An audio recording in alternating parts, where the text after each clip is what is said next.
You know, there's that scene where the Prophet ﷺ mentions a man dragging his murderer to the throne of Allah subhanahu wa ta'ala on the Day of Judgment and saying, Ya Rabb, Ya Rabb. Imagine the scene of the murderer dragging the murderer with the wound still there, saying, Ya Rabb, oh my Lord, this one killed me without right.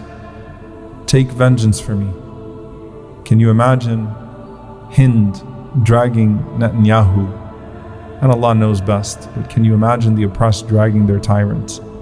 How it all plays out to the throne of Allah subhanahu wa ta'ala and complaining to Allah subhanahu wa ta'ala about what was done to them. The first announcement on the Day of Judgment is La dhulm al-yawm. No one will be wrong today.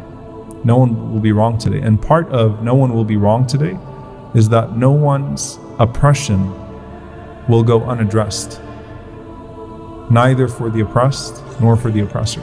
As the beginning scenes of the Day of Judgment unfold, as we start to see that Allah subhanahu wa ta'ala will begin His proceedings to the point that an animal with horns that struck an animal without horns, that justice is served in that case, the oppressors will have in their throats a lump like no other lump. And they will bow their heads in shame and fear and know that this is going to be a long day for them, a long eternity for them. Allah subhanahu wa ta'ala will bring justice. It's a day of justice. It's a day of mercy. And Allah subhanahu wa ta'ala will not let cruelty go without redress on that day. And so that's where we find comfort. By the way, there's mercy in justice. There's mercy in justice. We often separate those two concepts. There's mercy in justice. You see, when it comes to you and Allah subhanahu wa ta'ala, your own personal sins, you're meeting Allah subhanahu wa ta'ala and you are hoping that whatever sins you've put forth on a personal level will drown in the abundance of His mercy and His forgiveness.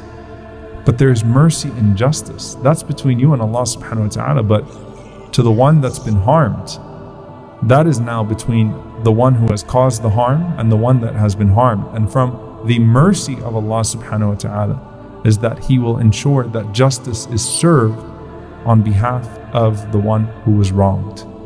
And so that day is a day in which you will see the oppressed be given their full reward, their full bounty.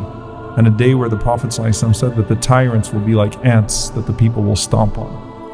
You might have the same tyrants that you see on TV today receiving standing ovations. You might be squashing them with your foot on the Day of Judgment, so long as you don't meet Allah subhanahu wa ta'ala with the things that would cause your doom on the Day of Judgment. So look forward to that day where mercy and justice are served, but at the same time make sure that you have prepared yourself sufficiently for that day. And may Allah subhanahu wa ta'ala forgive us for our own shortcomings and for our own wrongdoings in that regard, in regards to ourselves or in regards to others. Allahumma ameen.